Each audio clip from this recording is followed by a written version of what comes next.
Hello and welcome to a new video on the channel. So today I'll be making a video about the Kalunga and how they communicate from generation to generation. We've recently in my school have been to a trip to a Kalunga community, so this is why I am making this video. And first of all, before we get to how they communicate from generation to generation, let's start off by talking about who are the Kalunga. So, the Kalungas are descendants from runaway slaves. They escaped from the gold mines or farms in Brazil and ran into the country. There they created communities with the natives called quilombos.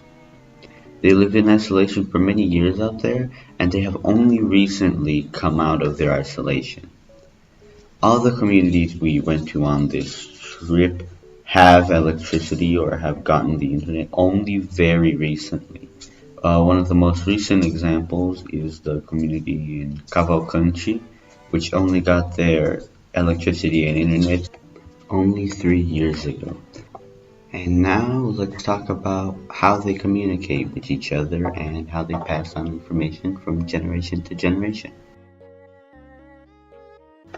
The Kalunga community still mostly communicate orally, even though most of them have cell phones and other devices.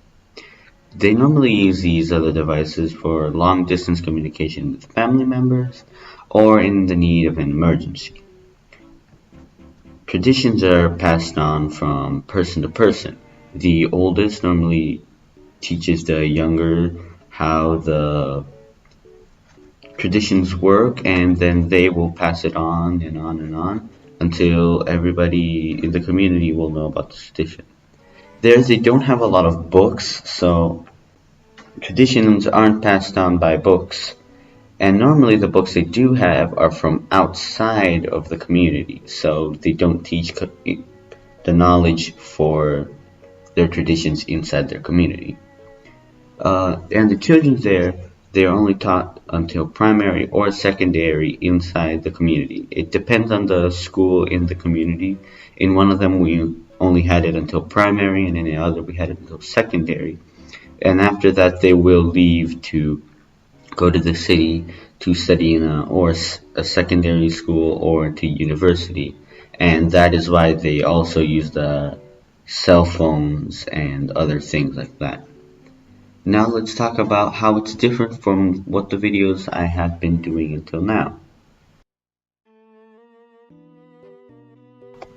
I believe that the way that the Kalunga communicate is very similar to the videos I've been doing on YouTube, because they both work with oral communication, person speaking to other people. One of the main differences is that the videos I make on YouTube reach out to much more people than their face-to-face communication. And if somebody forgets a tradition face-to-face, it can normally start becoming lost, but a YouTube video, it's there forever and it can be accessed at any time, so this is much harder to be lost. Another difference could be that face-to-face communication, you know the person is listening to you, because you can see them right in front of you. But in an online communication, you never know if the person's actually paying attention to what you're saying or just passing through the video. Also, there are many other videos online, so it may be hard for you to actually pass it on to many people. Oral traditions are different in that you know the person will listen and it'll pass on. And also, oral tradition may take longer to become very popular than something spread on YouTube, because it will be passed on from one person to another, and then that one will pass it on to more and more until it finally grows bigger. But it's from person to person, so you need to see the other people.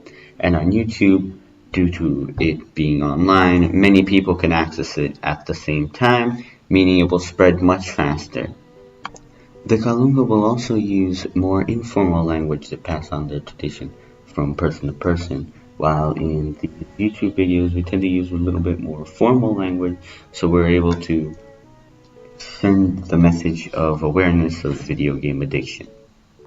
Finally, the last way the Kalunga communicate that's different from the videos we are making on YouTube is that the older ones will normally tell the younger ones how to do the certain tradition or way of life, whereas in the YouTube videos it doesn't depend on age, it more depends on the knowledge that you know it.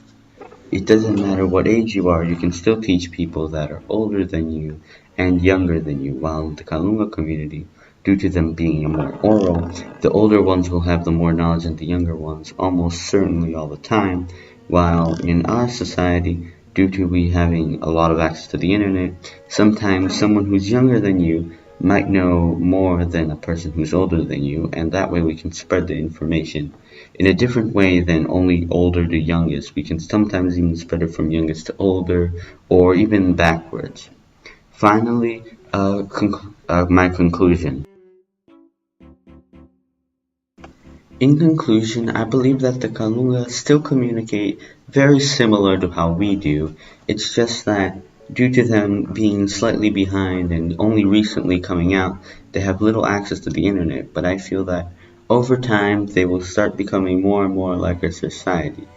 They are only still using more oral methods of communication due to them only recently having access to electricity and other things. If you guys have enjoyed this one-off video on how the Kalunga communicate and pass information from one person to another, I know it's very different from the content we normally post, but I hope it informed you on something very different that you won't see in your daily life.